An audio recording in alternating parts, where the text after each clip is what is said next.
Properly hydrating before I start talking. We'll see how this goes.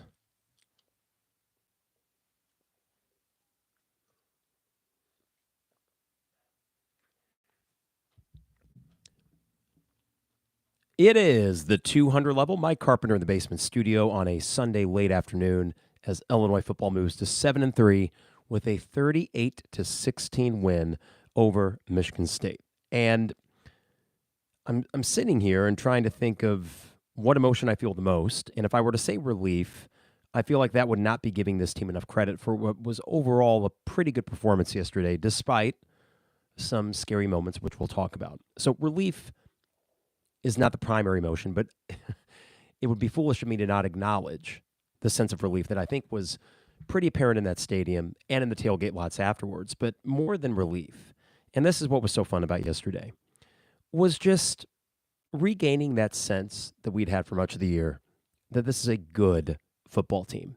Not under the delusions of great, but good, I think is an apt word for this team. Hence the 7-3 record against a schedule where you had to win some toss-up games to get there. And sure, some of those wins maybe don't look as good as you thought they were at the time, though. Hey, Kansas beating number 6 BYU at BYU.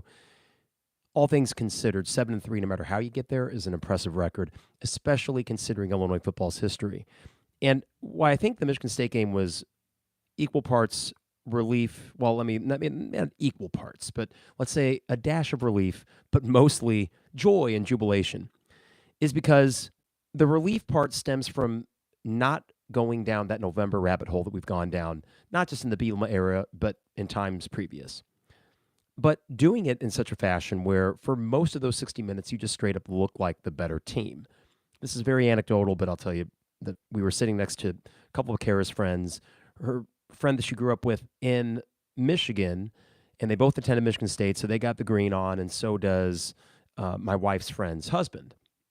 Now, he was somewhat indifferent. He's a New York Giants fan, so he's a big Tommy DeVito fan.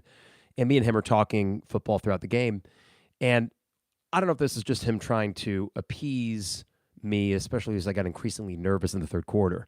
But he said maybe 4 or 5 times throughout the game, you guys just look better.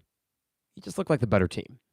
And I think if we're being honest with ourselves, we would probably agree with that assessment. I mean, hindsight's 20/20. You won 38-16, and it's not exactly brilliant analysis to say we were the better team. But even throughout the course of that game, it just felt like we had more playmakers. It felt like when push came to shove, we'd probably make the play needed to win the game, even if it was close. And the fact that you did close out the way that you did in the fourth quarter and really leave Michigan State in the dust on both sides of the ball, that brought back a lot of the good vibes that were probably existing in that stadium about a month ago when you beat Michigan, the other team from Michigan, on what was a monumental day. It's been a long, weird 4 weeks since then. 2 of those were losses. One of those was a bye week. And what can happen so often, especially if you're an Illini football fan and you fear the worst, is that somehow we've lost it. All mojo is gone. Whatever we had for that 6-1 start, it's going to be difficult to conjure that up again. And what you ended up getting yesterday, while not a perfect performance from Illinois, was one where you saw your quarterback look like himself again. I mean, the 53-yarder to Pat Bryant on the first drive was an absolute dime, and he had a few of those throughout the game. You had 2 wide receivers that showed they might be the best 1-2 duo in the Big Ten. I don't know the number 2 guy's name at Ohio State, so maybe they might be there. Oregon might be there as well. But at least for that second tier in the Big Ten, teams 5 through 18, you have the best receiving duo. You have some guys at running back. And then on defense, which I thought had a very impressive fourth quarter, you do have some rushers, some pass rushers that can make the difference in a game and really help you put them away late. Most importantly, you beat a team that wasn't as good as you, and you did so soundly. And for Illinois football to reach whatever level we want it to, which, as we've often talked about, is just consistent success to the tune of 7-8 wins a year. Well, now you got 7. Beat the teams you should, right?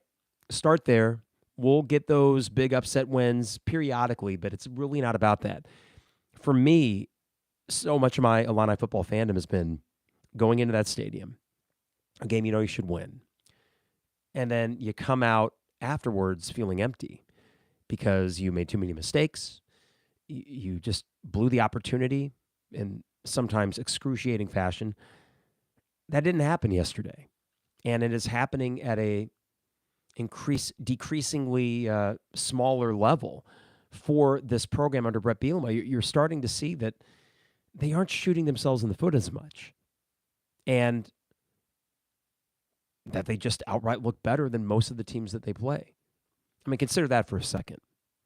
In this 10-game stretch that we've seen so far, the 3 losses, 2 of them to top 5 teams, top 10. Okay, that's fine. They out-athletic you, they out-muscled you, they out-duded you pretty much, right? And Minnesota, on the other hand, they're kind of your equal, and you had an off game, but unless you are the Oregons of the world, an off game is going to spell doom on occasion.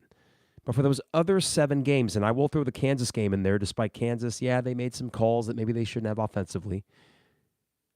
You didn't win any of those in fluky fashion. Not one. Not Kansas, not Nebraska, not Michigan, certainly not yesterday.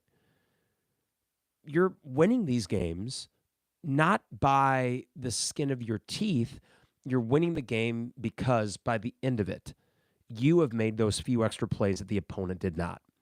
To me, it is such a cool reality to be living in, where the Illinois football program that I grew up on, which so often was either just short or then the season or 2 after that way short to the tune of 3-9 and 4-8 records, is now a team that is more often finding themselves not in the short end of the stick, but in the win column.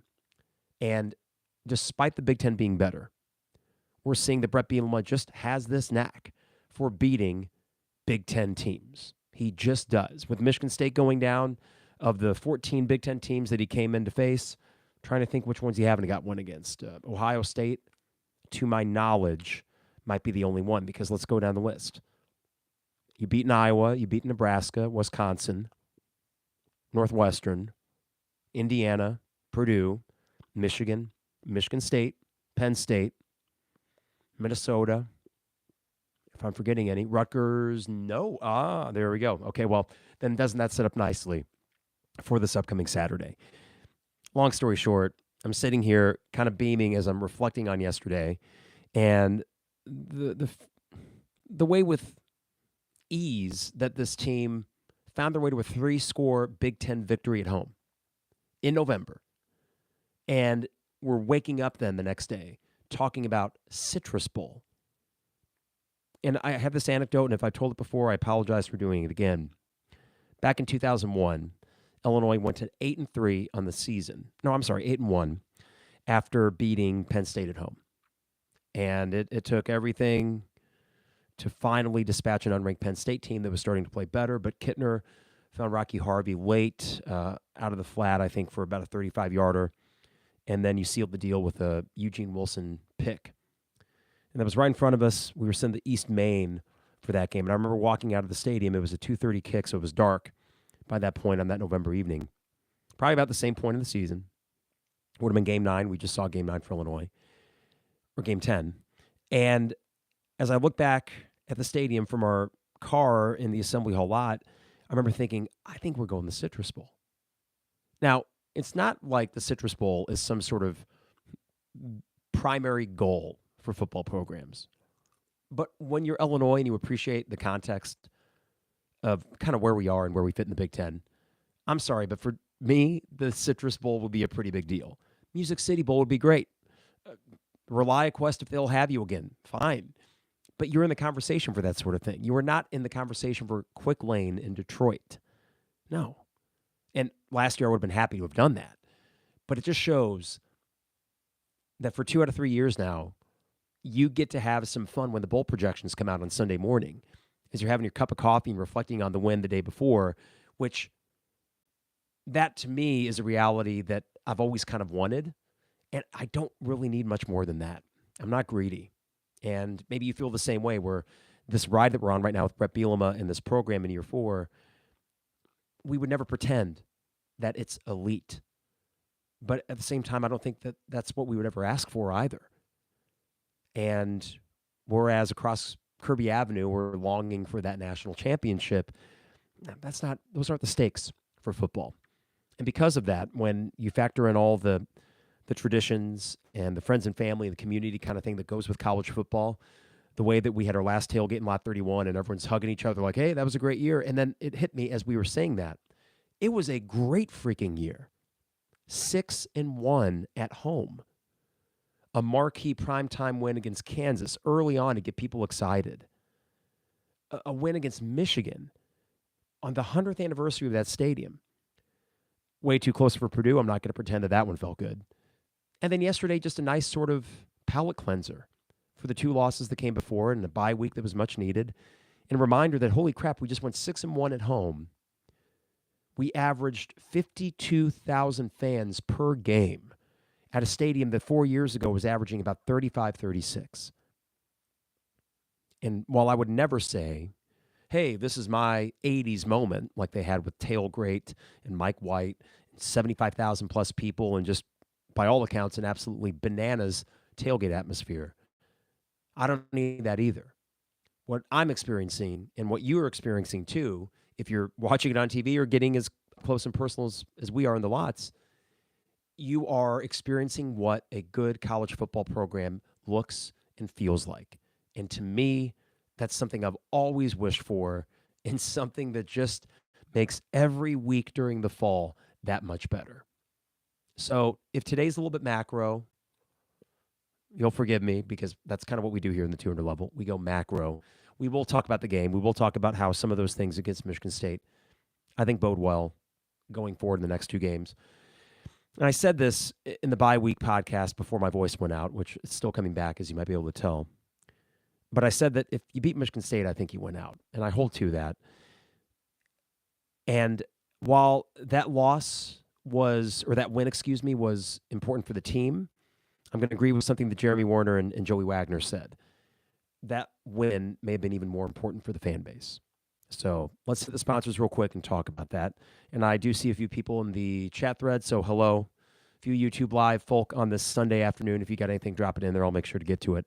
200 Levels brought to you by Hamilton Walkers, not online. What am I talking about? Go there in downtown Champaign. I have these verbal tics with ads. I need to get better with that. Steak, seafood, and spirits. Hamilton Walkers is the best restaurant in downtown Champaign. There's a lot of good ones, but Hamilton Walkers is the best. And with all these Illini basketball games coming up, it can be your pregame spot where you can get a fancy steak if you're so inclined, or $20 will get you hamburger, fries. I would always recommend getting the old-fashioned. My wife is a big fan of the gin martini. Great bartenders there as well. But Hamilton Walker is a great pre- or post-game spot. Great for date nights, great for formal, informal, whatever it may be in downtown Champaign. State Farm agent Brian Hansen, online at brianismyguy.com for life, auto, home, business renters. You name it, Brian is my guy, and he can be your guy as well at brianismyguy.com. Dogtown Heating and Plumbing, your home's best friend. They came by and did our heater check, furnace checks. We're all good for the winter. We just called them up at 217-841-4728. And as part of our service plan, they check the AC in the spring and the heater in the fall. So we appreciate Dogtown Heating, Air, and Plumbing, 217-841-4728. And finally, got to thank Owen Builders, LLC, online at owenbuildersllc.com. Luke and his staff, excellent work, great craftsmen, and the customer service is what separates them from other contractors. You can check out a gallery of their work online at owenbuildersllc.com. All right, also got to thank Champagne Showers Podcast Network and appreciate you, the listener or the viewer. Just a reminder, the 200 level book is available on Amazon, hardcover, paperback, every format, and locally at Game Day Spirit and Jane Addams Bookstore, and at Game Changer Sports Shop in Paxton. So the point I was getting to right before the break, and actually, I know this is not really that interesting podcasting. I need to take a sip of this coffee. There we go. Okay. We'll see how this voice does. It was last Wednesday. Last Tuesday, I was having dinner with my wife, and as we're talking at the counter, I just say to her, uh-oh, it's happening. And I could just feel the voice starting to just shrivel on me. Tail end of a cold, which is still lingering. Isn't that nice? And Wednesday, I go to school, and the kids come in, and I got this little dry erase board, and I write on it, I have no voice. God bless these eighth graders. The 3 classes I have, they're block periods, so I have them for twice as long. And I would whisper the instructions to them. They were totally cool about it. Thursday, I was able to croak, speak, and Friday, gradually just converse. But as the day would go on, it would wear down. And then yesterday, it held in there. I just couldn't really cheer very much of the game. And here we are, days later than I was hoping to be for the podcast. And I hate to take breaks like that, but it would not have been listenable. So I will try to keep this thing tip-top for the next 30 minutes or so. The point I was getting to before I got to the sponsors was how this win was, of course, important for the team and the players, but more so for the fans. And I would not have sensed nerves, so to speak, at least at our tailgate. You know, I was talking with the same people who have been tailgating with now for years, and there was a sense sort of like before the Kansas game in a weird way.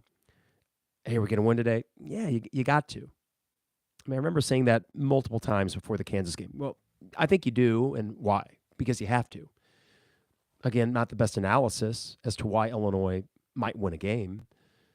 But every now and then, you just, as a fan, try to sort of shake the demons and the ghosts from the past, shake those cobwebs off and just be like, wait a second.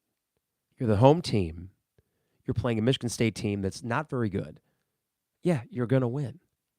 Now, is that dangerous? As a fan, I don't think so. It would be for the team, but I'm pretty sure they weren't treating it that way.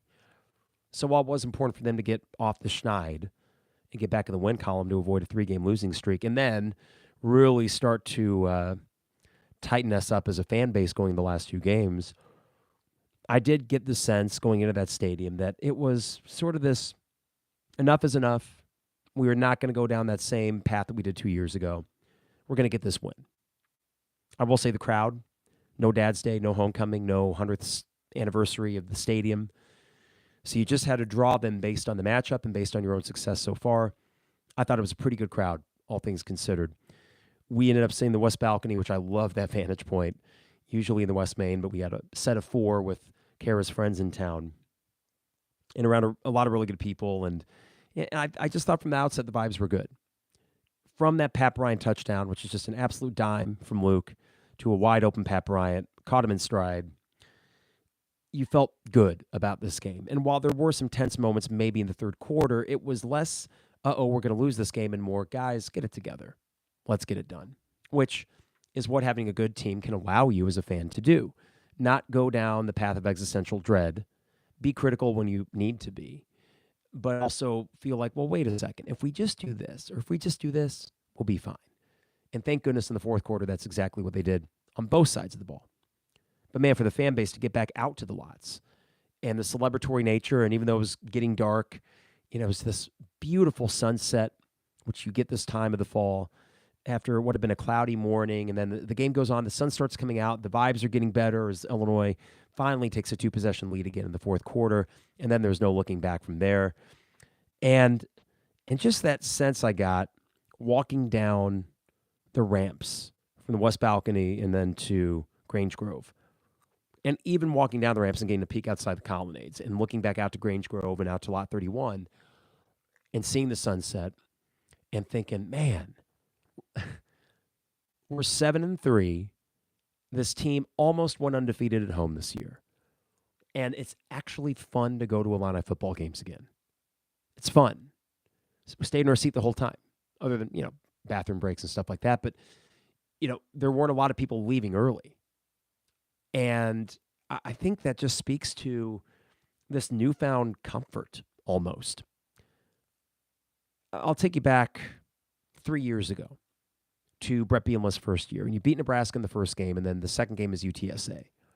Now, I was out of town for the Nebraska game, go to the UTSA game, and then the feeling after they beat you was, same old Illinois.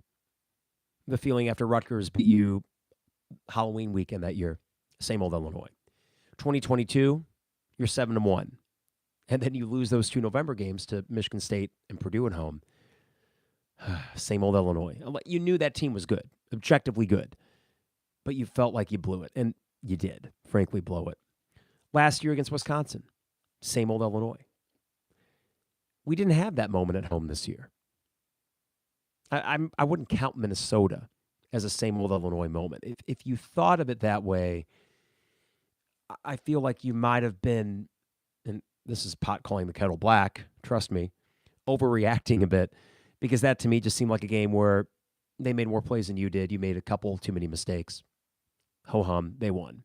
Bye week, get healthy. Just don't lose to Michigan State. And that to me is a very different place to be. And I think for the fan base as well, where what that does is gradually chip away at this kind of nervous energy that we have so often going into that stadium. This year, trailing Kansas late, you came back and you won. This year, Michigan's staying close with you. It looks like you're going into halftime. Yeah, you got a lead, but it's a bit tenuous. No, fake punt, you're on your way. Michigan State, third quarter, what's going on here? Fourth quarter, put them away resoundingly. I'll even go back to the Purdue game, which was by far the scariest game of the year. Going to overtime, first play, Pat Bryant, touchdown. Purdue goes for a 2-point conversion. You stop them. Again, way too close to call, but a win is a win. Yeah, you fought off all these demons that have so often kind of reared their ugly head in that stadium. And for a fan base that, this is where there's a lot of similarities with Bears fans, and not to approach that after a blocked field goal against the Packers today, but it is difficult to not feel as if you're going to get bamboozled again, that you're going to get suckered into this thing again. And I don't know how much of that feeling is present right now with Illinois football. I feel like they've done a pretty damn good job, and the fans, to their credit, have done a good job riding this wave with it. To say, you know what? No, we are not always doomed to devastating losses. There's no ghost. There's no jinxes. There's no hex. We just haven't been a very good football program, but that doesn't mean we can't be a good football program now. There's a bit of psychology involved with that. I mean, we saw it last year in Wisconsin. The fourth quarter, you could feel that place slipping. You could feel it. Not yesterday. Not really at all this season. Purdue being the exception. Minnesota was whatever. But to me, that does matter. That psychological kind of cloud that so often has been over there for these 30 years that I've been going to these games seems to be lifting. And that's not to say there won't be disappointing losses at home in the Bielema era. But it just feels like we're getting to a place where when we show up on Saturdays, we kind of expect to win the game. Not what it has so often been in my life, which is, well, what the hell? Let's see what happens. And usually those are feelings that are kind of spurred on by a few drinks in the lot, and then everyone's getting pumped. And so often my dad and I would be like, all right, hey, what the hell? Let's do this. Take the walk in from lot 31, midway through the second quarter. This is familiar. No, that's not happening. So what a cool place to be. 7-3. You beat Michigan State. How'd you do it? Got the box score here. Some impressive things that really stand out to me. Offensively, I thought Luke was Luke. And that is just so essential for this team down the stretch. 19 for 32. What was it? 4 of those were balls he threw away just to avoid a sack or live to see another day. 231 passing yards, 2 touchdowns, 59% completion rate. But again, some of those throwaways, I wish those weren't factored in, but I understand why. 140 QB rating. Pretty good. Receivers. Zachary Franklin, 44 yards. That's not flashy. His touchdown catch is just, it was beautiful. My second favorite catch, well, no, there's been 3 catches of his this year that have blown me away. The one-handed one against Kansas. There was one where he angled his body back, kind of cut his entire upper body back to get a catch against Purdue. Just seemingly defied gravity. That was 2. Third one was that touchdown catch yesterday that was an NFL catch. Pat Bryant gets his 135 yards, only 4 receptions on 7 targets, but a touchdown as well on that 53-yarder. I thought the running game, pretty solid really. It did seem like, except for the third quarter, that run game was getting 5 yards whenever they really wanted to. They ended up averaging 4.5, and that is with what was a disastrous third quarter. McCray looking good. Wish he got more than 9 carries, but at 9 carries, 61 yards. He got Lawfrey, 10 for 37, but still has some burst there. I feel like he can still break one later this year. Quiet game for Valentine. Still gets 21 yards on 6. Luke, though, using his legs at opportune moments. 5 carries, 20 yards. Now, here are some positive things before I get to talk about the defense and a few tweets I had yesterday about that to try to explain why I'm still not sold and can be worried about that side of the ball. Total yards, Illinois 369 to 343 for Michigan State. 231 passing yards for Illinois to 256 for Michigan State. Impressively held Michigan State to 87 rushing yards. Now, they are not a good rushing team, but anytime you hold the opponent to under 100 yards rushing, especially for an Illinois team that has had issues with that on occasion this year, pretty good. 138 rushing yards for Illinois, so some good balance there. Penalties, 3 for Illinois for 20 yards. Now, 2 of those, false starts on the same drive. Penalties, 7 for Michigan State, 73 yards. It's the hidden yardage that I know Jay Lehman talks about. That's 53 yards in your favor on penalties alone. First downs, both teams with 18. This is what blew me away. Third down, Illinois 8 for 15. Really good. Michigan State, 2 for 15. Why did I think then, through most of the third quarter, that this was going to be an Aaron Henry, whatever the opposite of a masterpiece is? Well, here's why. Fourth down, 4 for 6 for Michigan State. Illinois 1 for 1. And it was the 2 fourth down conversions on the drive that got Michigan State within a score that were particularly vexing. Again, we'll get to the defense in a bit. All right, average yards per play. Illinois 6 yards per play. Michigan State 5. Sacks. Looks like Illinois adjusted rush yardage. Oh, that's adjusted rush yardage. Don't worry about that. 5 sacks for Illinois, though. 0 for Michigan State. 5 sacks against any team. Impressive. Fumbles, Illinois 1, but they recovered it. Turnovers, none. Time of possession, always one of my favorites. Illinois 31.5 to Michigan State's 28.5. Red zone, Illinois 5 for 5. Got a touchdown. Well, let me rephrase. 4 out of those 5 times, because the 53-yarder to Pat Bryant, obviously not a red zone. All right, so I want to talk about the defense real quick. I had some tweets yesterday very critical of Aaron Henry in that third quarter. I also had one about Barry Lunny in the third quarter because there were 2 disastrous drives in a row. And it did feel like momentum was starting to shift a little bit, where there was no reason for it to, because you were just better than they were. I don't know if Aaron Henry's a good coordinator. I don't know. I hope he is, because I think he'll be here for a while. And given the choice, the best case scenario is that he is, in fact, a good coordinator, or becomes one relatively quickly. Because continuity, I do think, is important, and not a bad recruiter as well. But most of all, it's probably the fact that Bielema would not be apt to get rid of him. And I say that knowing that Bielema got rid of Tony Peterson after 1 year, got rid of Finellis, the secondary guy, after 1 year, despite him being a former player of Brett Bielema. It's not as if he's unwilling to do that, but Aaron Henry and him seem to have a very tight relationship. Okay, fine. My concerns through that third quarter, and why I tweeted something to the effect of, this just isn't working. Like, we know it. We see it.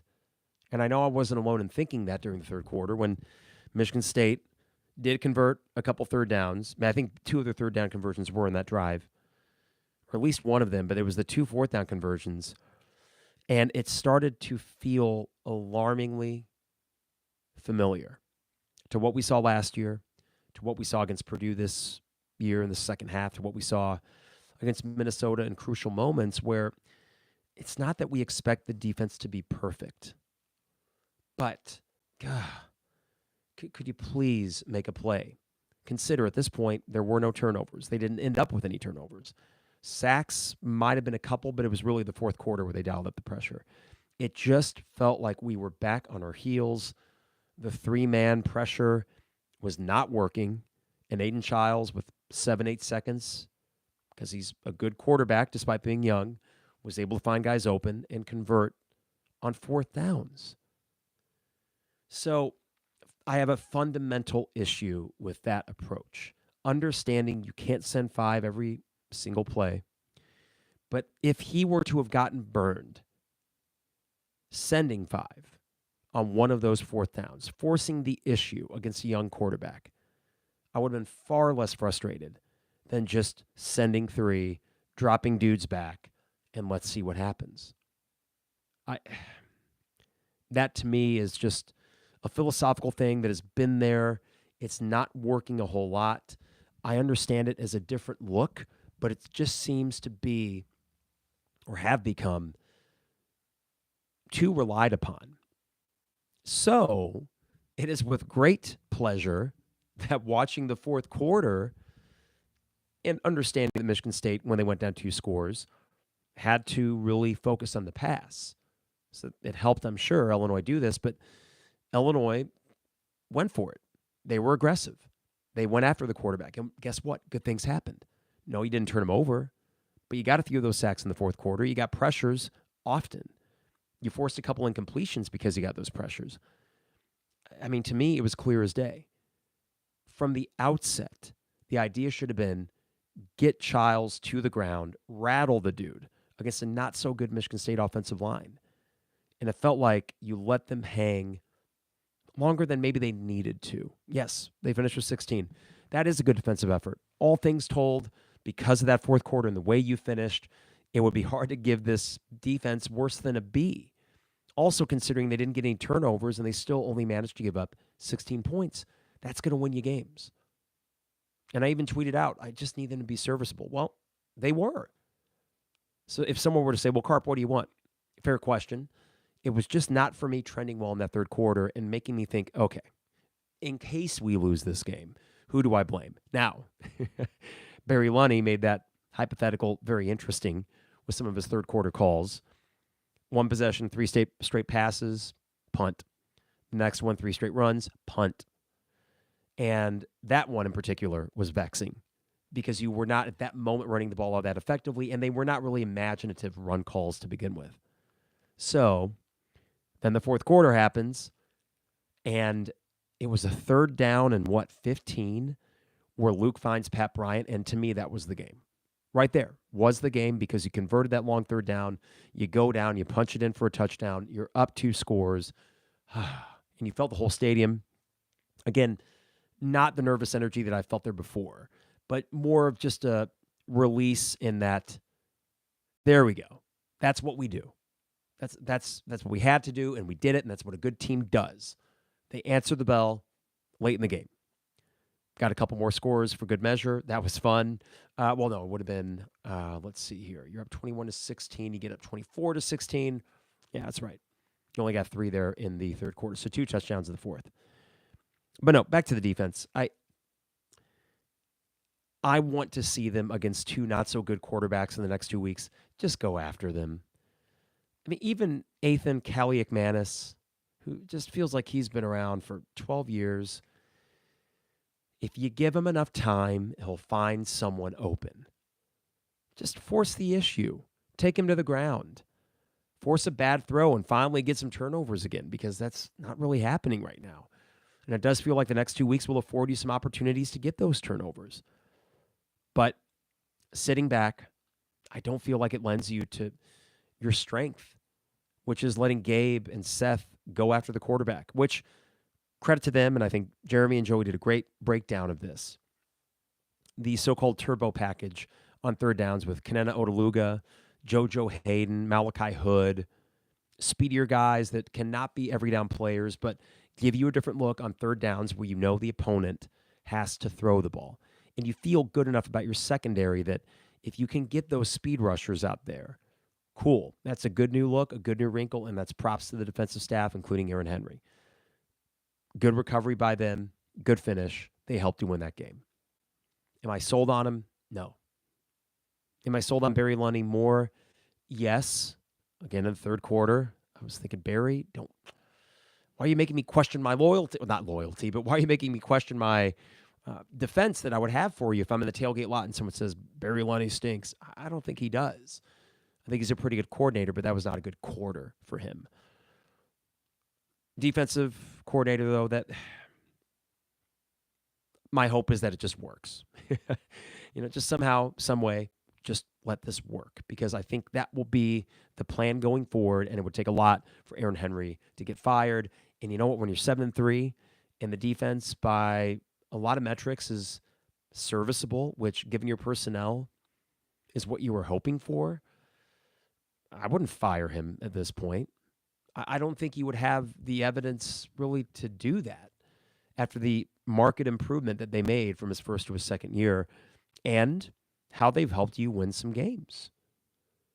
Is the defense directly responsible for any of the 3 losses?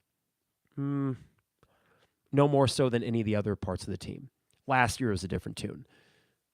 On the other hand, is the defense responsible for getting you a couple wins this year? Michigan? Yeah. Yes, I know it's Jack Tuttle, but still. Kansas? Yeah, I think so.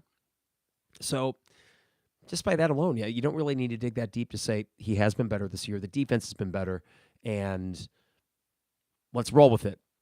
I would just love to think that somehow, some way, this thing will really get going. And maybe it just takes some dudes coming in here, and maybe that's what success on the field will do, and the NIL budget goes up, and you can market, hey, we're sending these pass rushers to the league, so when Gabe, it might be an early entrant, no problem, go out and get another guy. I just hope it works. That's it. Barry, I do think, is a good offensive coordinator, and I think that the next 2 games are a great opportunity for him to really lean in to what we saw yesterday, going back to those explosive plays that opened everything else up. Rutgers' defense has not been good, even yesterday. And I don't know what the hell is the deal with Mike Loxley teams consistently outgaining their opponents, but finding ways to lose, and sometimes lose sizably. Maryland had 450 yards yesterday, and I think they finished with 17 points. 450 yards. Rutgers, by comparison, had 350. They won the game easily. I think it was 30-17. They're bowl eligible. I like that personally because I think that you get them, but hopefully, fingers crossed, in a bit of a lull. They got the bowl eligibility. And a couple weeks ago, that didn't necessarily look to be in the bag for Rutgers. And do you catch them breathing a sigh of relief, as opposed to getting them as a 5-win team desperate to get that 6th? I think that works out well for Illinois.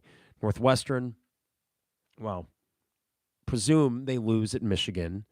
Sharon Moore, don't lose to them. And then they won't be playing for a bowl game at Wrigley. They'd be 4-7.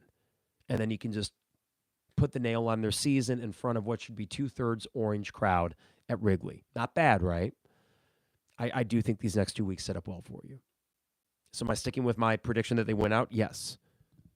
9-3. That's pretty damn good.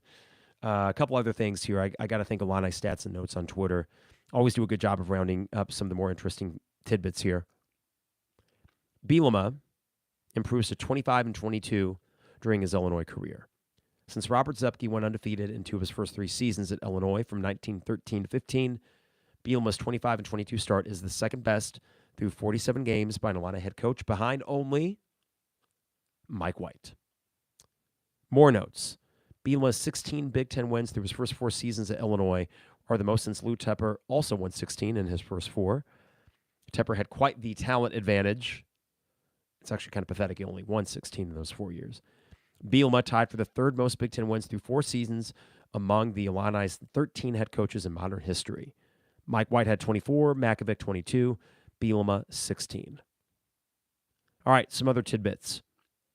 I mentioned, and actually I got this number incorrect. The average attendance at the 7 games played at Memorial Stadium this season, according to Illini Stats and Notes, 54,750, highest single-season average since 2009. The Illini's 22-point margin of victory is the largest over the Spartans since 40-17 win at Memorial Stadium on September 22nd, 1984. Illinois went 6-1 at Memorial Stadium during the 2024 season, first time they've won 6 games at home in a single season since 2001. It got me thinking, well, didn't they go 6-1 at home in 2007? No. They went 5-1 because one of those home games, if you want to call it that, was a neutral site game against Missouri in St. Louis. So that team went 5-1 at home. Pat Bryant caught six touchdown passes at Memorial Stadium during the 2024 season, the most in a single season in program history. And the Illini have beaten Michigan and Michigan State in the same season for the first time since 1983. All good stuff.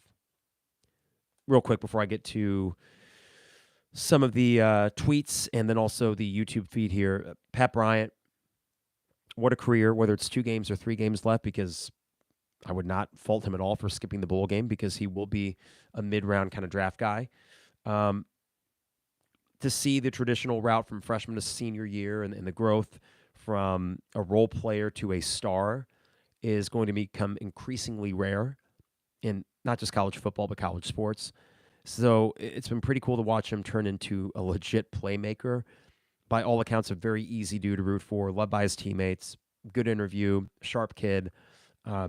Just wanted to throw that out there because it's worth saying that his season is worth celebrating. That for those that look for those kind of humanistic stories to tie you into your college teams as they become increasingly professional, there's one right there, Pat Bryant. All right, so a couple things in the YouTube feed from Mr. P. So impressed by Bielema. Totally has this team bought into the culture. The team doesn't have more talent than others, but plays really hard and has a head coaching advantage nearly every game.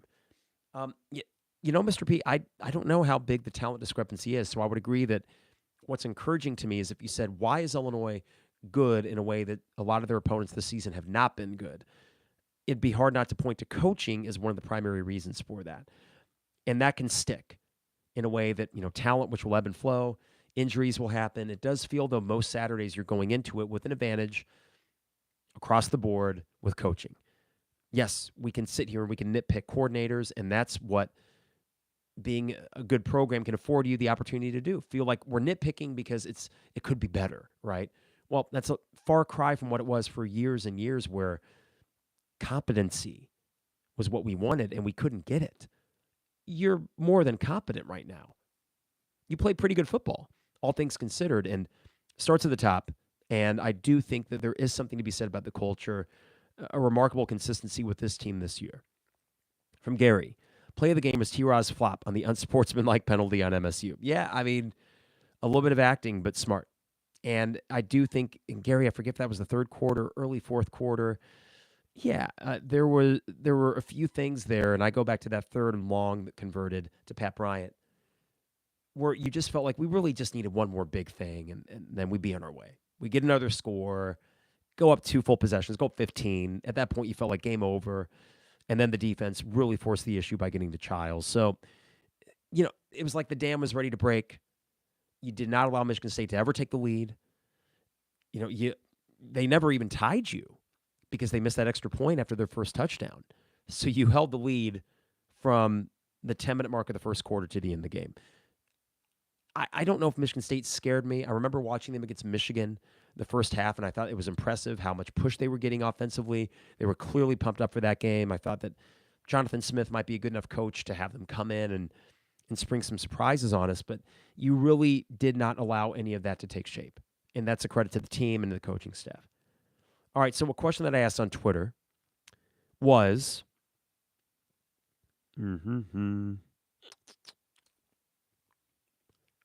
sorry, I tweeted about the Bears game, and now it's hard for me to find this original one. Let's just not talk about the Bears right now. But I do like Caleb. All right, so what one word best describes how you feel after Illini football's 38-16 win over MSU? From Mora, expected. This is where we should be now. Not perfect, but grind it out and be just a bit better than most of our competition. Well, it's encouraging to me more that you thought of the word expected. And I think sometimes there's this imposter syndrome I have where it's like Illinois football is good. Wait, what? Even yesterday, walking out to the lots, and we're 7-3, and we beat a Big Ten team by 3 scores, and it's like a double take where it's like, whoa. We're actually good. That's nice. And I'm just kind of beaming with that fact. As I'm accepting it, I'm beaming because I do think, as you mentioned, there's something expected about it now. I was not shocked by the outcome yesterday. I thought it was going to be like a 30-20 win. I thought that Vegas was off. They gave Michigan State way too much credit. I thought Michigan State's the guy that covered that team. He makes a prediction for Illini Inquirer, and the way he worded it pissed me off for some reason. Which you would say, Carp, why would someone's pick piss you off? But here's why. It basically framed the game as if Michigan State just plays their game, 27-20 Michigan State. And I was thinking, have you seen how bad they can be sometimes this year? They're not good. And in hindsight, Iowa, who just sucks to high hell away from Kinnick Stadium, that was their best win. And it was at East Lansing. I just was like, where does this beat writer get off thinking that ho-hum, we can just waltz in there and get a 7-point win? And I thought, well, they could, but I think it would take a little bit more than Michigan State just ho-humming their way to it. It would take Illinois kind of sucking as well. Didn't happen. Samora, in a way, yes, yesterday was expected, and what a nice place to be. All right, from David, hopeful. This program's floor has most definitely been significantly raised for the first time in, dare I say, 35 years. Even with the third quarter frustrations yesterday, we found a way to a 3-possession win, and an imperfect roster is possibly getting to 8 or 9 wins. I'll take it. That's just it, David. We look at this, we know they are not perfect. We know they're not great. But to get to 8 or 9 wins with this roster is the sign that your program's floor has raised considerably. So hopeful is a great word for that, not just for this year, but for the future. Peter says content. Wasn't perfect, but our stars showed up, and we executed when we needed to. 7-3 with 2 winnable games left is a great place to be. From Gene, forward looking. The job isn't finished this year, and things are looking brighter on the horizon as we look to the future. From Sean, rejuvenated. Much needed win for the team and fans after the last couple weeks. I think that's a good word for it, Sean, and that was the sense getting back to the lots was, let's party. All right, let's have a nightcap as we're tearing down the tailgate and revel in this fact that we're 7-3 and the rejuvenation that you feel that, yes, we can win games, duh. Just been a while, been 4 weeks since you won that Michigan game, and we were riding the highest of highs, and you probably aren't going to beat Oregon, and then you think, well, Minnesota, and then you stumble there, and then the bye week, you don't get any resolution during a bye week. Rejuvenation is a good word for that. I got a couple in a row here from Joe and Alana, relieved. Sure, there was a sense of relief. From Blockhead, happy. How can it not be? I'm about your age, didn't start caring about Illini football until high school. Can count the winning seasons since on one hand. We're an actual program now, having a good season. Let's effing go. Thanks, Blockhead. From Illini Frank and Robert, also relieved. Caleb, number 24 Illini. Well, yeah, we're ranked again, which is cool. Nice little feather to cap in the AP poll. And from Ben, thankful. Taking a step back from the emotional roller coaster of the past month and coming to terms with not being able to overachieve into the CFP. It is awesome to see the program take a step forward, win, solid wins late in the year. Further, it's great to have reached a point of sustained relevance with a coach who won't be going anywhere. Ben says build the statue. I don't want to get premature about that, Ben, but it is cool to feel as if things are trending in a way where that mantra of 7-8 wins a year gets you a statue. Okay, that's a long mantra, but it is apropos for us and the way that we view our football program. So, Ben, I would have no problem building that statue if we find ourselves after a decade of Brett Bielema and he makes 7 bowls. I mean, you've already made 2 in your first 4. You make 7 bowls out of 10 years, and maybe one year you actually compete for a Big Ten title. I don't know. I don't know what that looks like, but I do think that your point to him not leaving, I think that's pretty accurate. I think it is a good place to be when you have the AD that you have, investing in the way that he is, getting the donors on board, and that if the push were come to shove and you had to up the ante a bit, you will have the means to do that. So that is a good place to be. Kudos to Josh Whitman. This doesn't happen if you don't first fire Lovey, which was obvious, and second, make the right hire. And it could, in fact, be that Lance Leipold. We saw yesterday they got the win at BYU, so there's still talent on that Kansas team. Who would you rather have long-term? Not just saying this for recency bias, but I do think for the long term in the Big Ten, in a way, Bielema was the safer pick.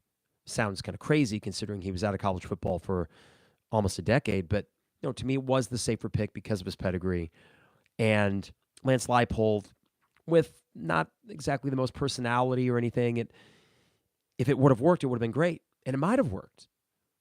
But if it doesn't, and you don't have that personality to help kind of assuage the fears of the fan base or to get people pumped up, I mean, I'll give Bielema something that's a very intangible quality that he has. He has an edge. And sometimes when we're losing, for example, like last year, and he's complaining to the refs and all that, you don't like it. And sometimes post-game press conferences, if it was after a loss and he's got a few grievances, you're thinking, Brett, you could have just won the game. Okay, well, true. But when you're winning, and not even at some crazy high level, but like what we're seeing right now, which is just a good, solid clip of winning, that edge that he has, it really endears him, I think, to this fan base. Long-suffering fan base. We've been starved. We've been thirsty for something, anything like this. And now that we have it, and we have a guy who seems pretty bullish to keep that thing going, that is a particularly validating feeling for, I'm sure, Josh Whitman. I'm sure for Brett Bielema, because this is his ultimate reclamation project. This is, as Jeremy has so often, I think, aptly put it, the thing that would be at the top of his obituary. Not to get morbid or anything, but if you think about it, his legacy, I think, would much more strongly be tied in with success at Illinois than anything he did at Wisconsin.